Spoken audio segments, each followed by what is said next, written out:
Magandang araw! Smile ka naman dyan. Sige na, smile pa. Ayan.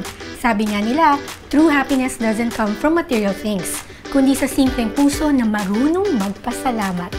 Ako po si Valerie Tan, ang inyong tagapaghatid ng mga kwentong Pinoy Antibok dito sa iHeartPH. Dahil simula na ang Burr Months, sisimulan na rin nating ibida ang paborito natin tuwing sasapit ang Kapaskuhan, ang hamon. Pero hindi lamang masarap na Noche Buena ang hatid nito, dahil dito sa mga hamon ding ito, nagsimulang makatulong sa kapwa at komunidad si Manny Valencia, may-ari ng sikat na hamong ito. Sa buong mundo, wala na yatang bansa na mas excited pa sa pagsapit ng Kapaskuhan, kundi dito sa Pilipinas. Kahit Setyembre pa lang, amoy mo na kaagad that Christmas is in the air. Lalo na ang katakam-takam na samyo na paborito nating handa tuwing Noche Buena, ang hamon. Bagay na hindi na nakapagtataka dahil doble kaid na sa paggawa ng kanilang best-selling hams ang meat company na ito. Nagsimula ang Joshua's Meat Products noong kami ay kasal ng misis ko. That is January 2, 1993. Nagsimula lang kami sa isang klase ng produkto, yung skinless longganisa. Then nagustuhan ng mga tao yung produkto. So na-encourage ako na talagang mag-develop pa rin ng ibang mga produkto. Hanggang sa nagkaroon na din kami ng mga hamon. Ang yung papasko medyo yan po yung pinaghahandaan namin. Dahil alam niyo naman, pag dito sa Pilipinas, yung kultura natin, pag walang hamon, parang hindi kompleto yung pagkainan, yung Noche Buena natin eh. At para makasigurong only the best quality palagi ang kanilang famous hamon sa merkado, talagang nag-invest ang kumpanyang ito sa state-of-the-art equipment at best food technology practices.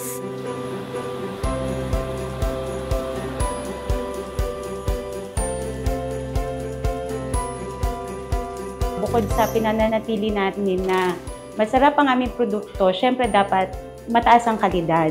Mga ginagamit naming mga karne, sinisigurado po namin na may certificate ng meat inspection galing po sa NMIS. Bukod doon, tinitiyak namin na lahat naka-standardize. And then, yung aming finished products naman po, pinapa-analyze rin po namin yon sa third-party laboratories po. So ito po, lahat ng products, meron kami pong nutritional analysis, may mga microbial analysis at saka chemical analysis. Lahat po ng products namin, meron pong certificate of product registrations, which is also required by the FDA. Bukod po sa aming license to operate as food manufacturer.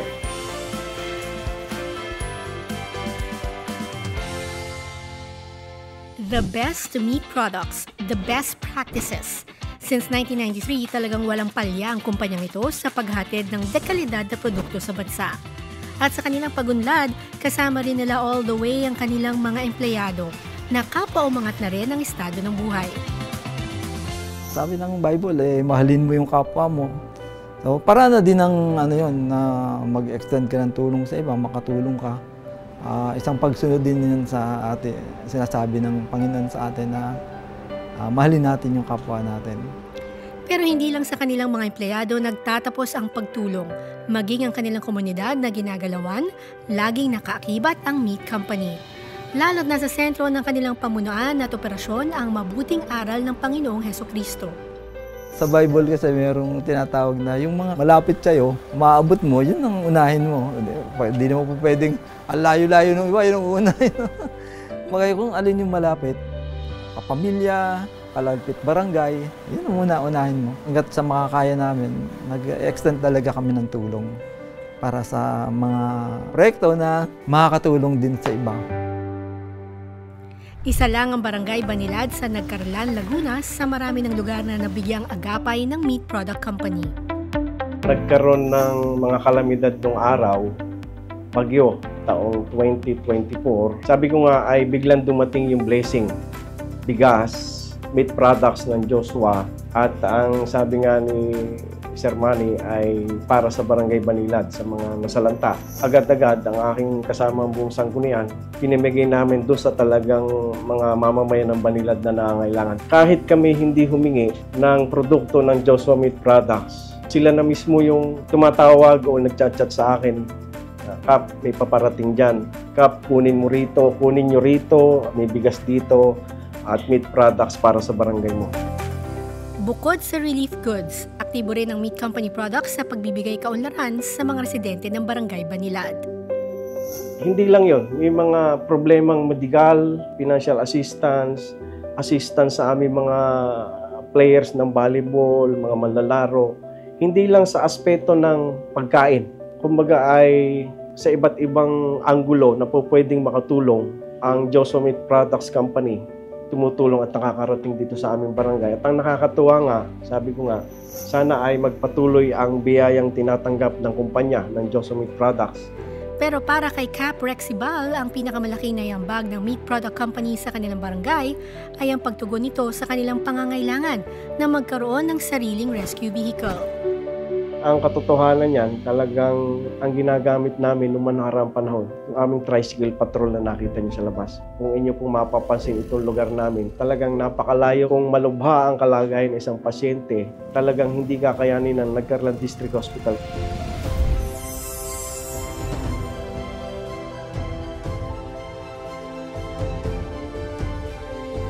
Hindi naman nagatubiling umaksyon ng Meat Product Company at ipinagkaloob sa barangay ang matagal nang inaasam na agapay. Kaya yung ipinagkaloob po ng Joshua Meat Products na yung L300 na yan na rescue vehicle ay talagang magiging malaking tulong para sa aming mga mamamayan ng Barangay Banilad. Sabihin natin answered prayer. Talagang matagal na naming pinapanalangin na magkaroon niyan, hindi para sa amin, para sa aming mga mamamayan. Talagang malaking bagay. Basta't may nangangailangan, handa laging tumulong ang Meat Company product. Dahil ang pagunlad ay hindi lamang dapat sa kanilang negosyo, dapat laging kasama ang komunidad sa pagunlad at asenso. Mission ng GMPI, ng Joshua's Meat Products na maging blessing tayo sa iba. No? Hindi lang yung mga andito na empleyado, na sila din mismo ay naintindihan nila na kailangan din sa personal nilang buhay, makatulong din sila sa iba. Kasi yung pagtulong dapat talagang pinalalagaan. Kasi marami talagang mga taong ang nahihirapan. Sabi nga kailangan para daw mabago ang ating komunidad ay magsimula sa atin. Kaya tanong mo na, hanggang kailan ka tutulong? Para ka makatulong, kailangan meron kang pinaguhugutan yan. Kaya sabi ng Panginoon, mahalin niyo yung kapwa niyo. Kasi pag minahal niyo sila, matututo din niyang magmahal. Parang habang may buhay, papanalangin natin na makatulong tayo.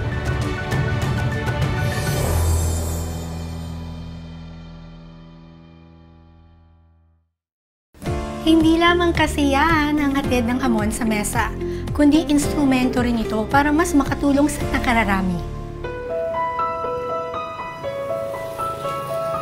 Matagal ng problema ng Barangay Taytay sa Nagcarlan, Laguna ang pagkakaroon ng akses sa malinis na tubig, bagay na nagbibigay pasakit sa kanilang mga residente.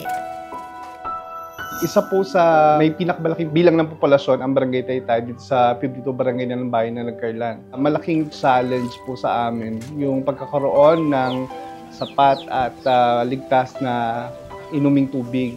Mainly, ang source po na pinagkukuhanan po ng barangay ay by gravity lang talaga. Sa bukal po talaga. Sa spring, mula sa source patungo po sa barangay, malaki po yung distansya. Doon po kami nag-struggle. Dahil kilalang likas na pilantropo at likas na matulungin, kaagad lumapit ang pamunang barangay kay Sir Manny, ang may-ari ng Meat Product Company. Laking gulat na lang nila na di siya nag-atubiling tumulong sa kanila. Nakita po ni Sir Manny na yung pangangailangan sa pagkakaroon po ng water reservoir, yung lupa na dapat po ay pagtatayuan ng tangke para po sa tubig inom. Kaya po nag-donate siya na isang lagay na lupa. Strategic lang yung lugar namin kasi medyo mataas dun sa lugar namin dun sa bukid. So sabi ko, sige, ilan ba ang kailangan nyo? Siguro mga 100 square meter, pasok na yung kasi may solar pa eh. Ay sige, walang problema. Then pinagawan ko ng dokumento na i-donate talaga sa kanila yan. So dito po tayo sa lokasyon kung saan po nakalocate yung lupang dinonate ng Joshua Meat Products sa barangay. Actually, yung kanilang tangkeng luma, Dito din sa pwestong ito nakalagay. So sabi ko, dyan na din natin ipwesto yung overhead tank ng barangay kung magtatayo kayo. Hindi po kami nagdalawang salita, napagbigyan po agad yung kahilingan ng sangguniang barangay ng Taytay. Bilang isang self-made man, alam ni Manny ang kahalagahan ng edukasyon para maiahon ng isang individual ang sarili sa kahirapan. Kaya naman nagtatag din siya ng isang scholarship program. Kasi galing din tayo sa yung hirap mag-aral nung araw, gawa ng mahirap ang buhay. Sa pamamagitan nung ganun, para bang ramdam ko din sa kanila na talagang mahirap mag-aral kung kulang ka sa sa financial na pangangailangan. So sabi ko dun sa isang kaibigan, napunta ka sa school, tapos magtanong ka dun kung mayroong mga bata na parang hirap papag-aralin ng magulang. At bibigyan natin ng monthly na support. Isa si Philax sa mga scholar ngayon ni Manny. Kwento ng nanay niya na si Rosa, napakalaking bagay ng educational assistance na ito, lalo't hirap din sila sa pagtataguyod ng kanilang pang-araw-araw. Kami nga po mag-asawa, hindi nga po kami nakapagtapos ng pag-aaral. Kumbaga high school lang po, ang asawa ko po yung magsasaka po na nakikisaka po kami ng palay po sa kanyang kamag-anak po. Mayroon po talagang time na kinakapos ka po, pero dahil nga sa tulong ni Lord, nakakaahon naman po. Walang posible naman po pagdating sa ganung bagay. Ang importante po sa amin, malakas po kami. Wala po nagkakasakit, malusog po ang mga pamilya namin, ganun po. Mula nang matulungan ng scholarship, kaagad daw nakita ni Rosa ang determinasyon ng kanyang anak at pagiging responsable nito. Sobra pong saya namin kasi 2 years na po yung aming scholar po. Nakita po nila ng sisikap po yung bata na mag-aral, tapos nga po yung baon. Nakita po nila na magsasaka nga po kami, nakakapag-ipon pa po nga sila eh. Baon po nilang 20 pesos, nagsusubi pa po siya kahit papano. Thankful po ako kay Lord na binigay po sa amin si Sir Manny po. Dahil sa scholarship, nabigyan ng pagkakataon si Philax na mangarap na balang araw ay matulungan din niya ang kanyang pamilya. Ano ang pangarap mo sa buhay? Sundalo po, para po protektahan ang bansa natin. Nagpapasalamat po ako kay Tito Manny sa Joshua Meat Product sa pagtulong sa aking pag-aaral. Baliwala ang pag-asenso ng isang negosyo kung napag-iiwanan naman ito ang kanilang mga empleyado at ginagalawang komunidad. Kaya naman lubos-lubos ang pasasalamat ng mga taga-Nagcarlan sa Meat Product Company na hindi sila kailanman pinabayaan, lalo sa panahon ng lubos na pangangailangan. Talagang tuwang-tuwa ang pasasalamat namin sa Joshua Meat Products sa pamamagitan ni Sir Manny. At sabi ko nga papuri sa Panginoon kahit ikaw ay isang pribadong tao at nasa kalooban mo ang pagtulong sa pamamagitan ng Panginoon. Yung tulong ay dadaloy. Lubos-lubos po yung pasasalamat namin. At ako bilang punong barangay ay talagang ipapasalamat ako sa Panginoon sa buhay po ng Sir Manny dahil patuloy po siyang ginagamit para po kapagbigay ng tulong. Kaya naman mas lalo pang paiigtingin ni Sir Manny ang kanyang misyon sa pagtulong. Dahil sa huli, lahat ng kanyang ginagawa ay para rin naman sa kadakilaan ng Panginoong Hesukristo na siyang nagbigay ng biyaya sa kanya upang makatulong sa kapwa.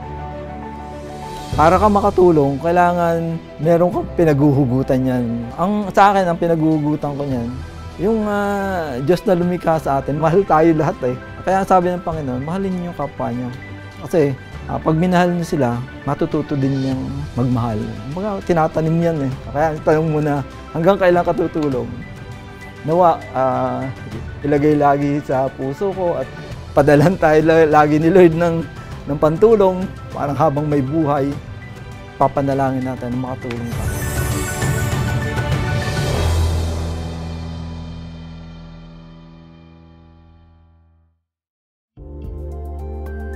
Hindi na may kakailang epekto ng modern lifestyle sa ating mga mata. Matagal nakababad sa gadgets, kulang sa tulog at iba pang unhealthy habits. Lahat ng yan pwedeng magdulot ng paglabo ng paningin, lalo na kung nasa lahi. Para sa marami, sanayan lang ang paggamit ng salamin o contact lens. Pero para sa iba, hassle. Nung 16 years old po ako, yung eye grade ko po is 600, then with 400 astigmatism po. I think mana-mana kasi yung full family ko po, yung mga relatives ko, malabo din po yung mata. Dahil dito, salamin at contact lens din ang naging solusyon ni Charisse sa paglabo ng mata. Pero imbes na ginawa, nakadagdag pa ito ng matinding abala. Nag-eyeglass muna ako, then nung college na, nag-contact lens na ako. Everyday talaga, every morning, contact lens agad yung hinahanap ko para suotin. Then, at the end of the day, para naman hubad din yung contact lens ko. Para, sobrang struggle para sa akin yun. Isa po akong registered midwife. As far as I know po, mga 9 or 10 years old, 500 na po siya. Mas hirap po ako nung nag-work na ako kasi nag-ooperate yung clinic ng 24/7. Hindi po namin hawak yung mga patients kung kailan sila nanganganak or kailan sila pupunta sa clinic. Imbes na ma-assess ko sila agad, kailangan mo pang hanapin yung contact lens mo. Tapos pag tatanggalin na naman pag matutulog. Yun. So, hindi po kasi ako nag-glasses kasi medyo mabigat po siya. So pag yumuyuko po ako, nalalaglag po siya. Gustuhin man daw magpa-LASIK surgery na Aliana, lumabas sa screening na hindi raw ito pwede sa kanya dahil sa iba't ibang factors. Ang only option ka lang daw po is yung ICL. Yun. That's why nag-search po ako kung saan po yung mga nagawa nung sa ICL. Unang-unang nakita ko po si Iken. Chinek ko muna yung Facebook po nila. Tapos ayun, may mga promos po sila. And good thing po kasi may mga free eye screening po sila. Ganito rin ang eye procedure na napili ni Cherish matapos malaman ang success story ng isa niyang kaibigan. Tinanong ko kung kamusta, all goods naman sabi niya. Kaya nagpa-check up na ako dito nung nalaman ko may free consultation si Iken. Ilan lang sina Cherish at Aliana sa marami ng sumubok ng ICL o Implantable Contact Lens bilang alternative sa LASIK surgery. May mga pagkakataon kasi kung saan hindi pwedeng gawin ang LASIK sa isang pasyente. Kaya na pagkakaroon ng manipis na cornea, severe astigmatism at iba pang kondisyon na maaring magpataas ng risk sa operasyon. There's always a possibility that there are grades or people who wear glasses who cannot have access to laser surgery. Thus came lens surgeries which include the implantable contact lens. Pinapasok yan sa loob ng mata. Maski na nearsighted ka, maski na farsighted ka, may astigmatism, ito'y nakokorek niya. At dahil naging in-demand na rin ang ICL at iba pang modern eye procedures, mas pinadali at mas pinasulit na ngayon ang solusyon sa malabong paningin. The safety profile of the ICL technology worldwide and even in Japan has convinced a lot of patients to shift from what used to be LASIK or corneal reshaping procedures. Marami nang pwedeng pagpilian kung saan at kung anong procedure ang aakma sa panlalabo ng mata. This particular clinic stands out for combining Japanese technology with great Filipino care. Iken Refractive and Aesthetics is founded by the world-renowned ophthalmologist Dr. Minoru Tomita of Japan. Dr. Tomita has had hundreds of thousands of refractive surgeries under his belt, and he has had numerous awards on the global scale. He had envisioned to bring the Japanese technology into the Philippines. Alam nyo ba, ang Japanese ophthalmologist na si Dr. Tomita ay nag-train din kasama ang Filipino doctors dito sa Pilipinas. Kaya naman malapit sa puso niya ang pagdadala ng Japanese-style approach for future refractive treatments, partikular na ang ICL.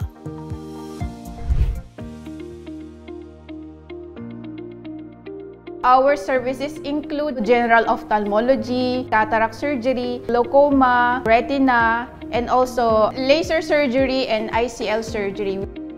For now, it's important to note that those who cannot have a LASIK, suffer from thin corneas with high grades, are actually accessible to implantable contact lens technology. Yung procedure, parang nabigla ako Kasi parang 15 minutes lang yung ginawa sa akin nung sa right, then after nun, 15 minutes sa left. Bilis lang din yung recovery talaga Parang nung after ko gawin, parang natulog lang ako ng 3 hours. Pagka-open ko ng eyes ko, ang linaw talaga. Parang gusto kong maiyak. Medyo anxious po talaga. Pero yun, okay naman na po siya. 20/20 vision naman. Masaya po ako kasi sa work ko, nakikita ko na po agad na-assess ko na yung mga patients ng mas mabilis.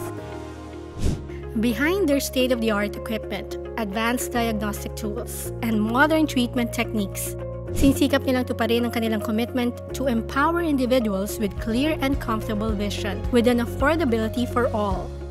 I'd like to think that the name ICAN is actually an inspirational name because ICAN means you are empowered. With the same brand and passion that we deliver in Japan, we'd like to give that experience to our patients here in the Philippines.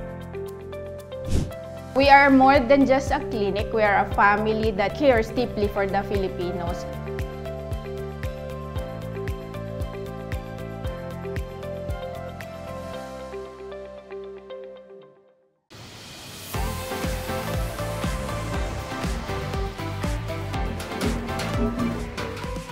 Magandang araw, Pilipinas! Isang malakas na palakpakan naman po for this 36th Philippine Travel Mart organized by the Philippine Tour Operators Association.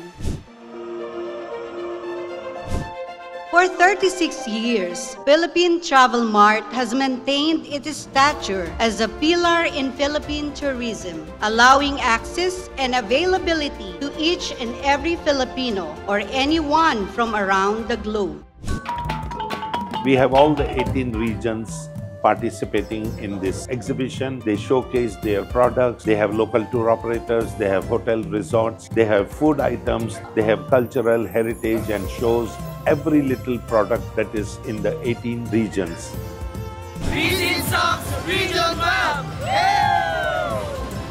Papasalamat po tayo sa lahat ng ating mga community-based tourism organizations, mga tour guides po natin at yung mga tourism officers na patuloy na nakikipag-partner po sa Department of Tourism, pati na rin po sa ating mga LGUs to make sure na yung Philippine destinations natin continues to be well-loved around the world. This moment goes beyond the event itself. I've seen how each country presents itself to the world. I was reminded of something truly special. Let us transform the Philippine tourism industry into a beacon of sustainable growth year after year. Maraming salamat po. Mabuhay ang turismo, mabuhay ang Pilipinas. Let us not let darkness prevail over the hope I am sure pervades the hearts of our fellow Filipinos who recognize the value of what we are doing for Philippine tourism. Papasalamat po ako sa ating mga tourism stakeholders, lalong-lalo na po sa PhilToa sa inyong suporta.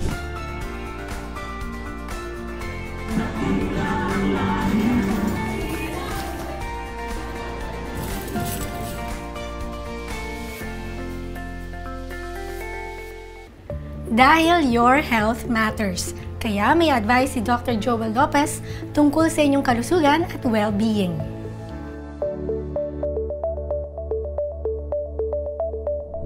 Alam niyo ba na mayroong ideal room temperature para makaranas ng isang mahimbing at masarap na pagtulog? 20 degrees Celsius or 68 degrees Fahrenheit ang pinakamainam na temperature for a deep and restorative sleep. Natural na bumababa ang core body temperature natin kapag natutulog. Isa itong signal para sa ating utak na pumapasok na ang ating katawan sa state of rest. Kapag masyadong mainit ang kwarto, maaaring maging putol-putol ang inyong pagtulog dahil sa pagkaaligaga at init. Ganoon din kapag sobrang lamig naman.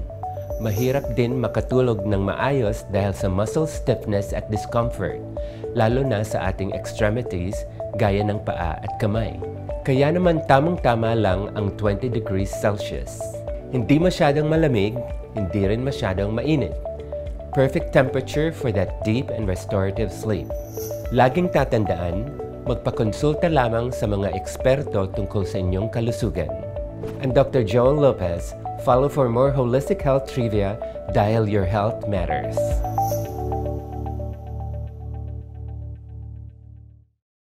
And that's it! 30 minuto na naman ang lumipas.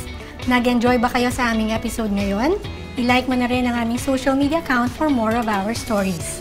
Ako po si Valerie Tan, ang inyong tagabatid ng mga kwentong Pinoy ang Tibok dito sa iHeart PH.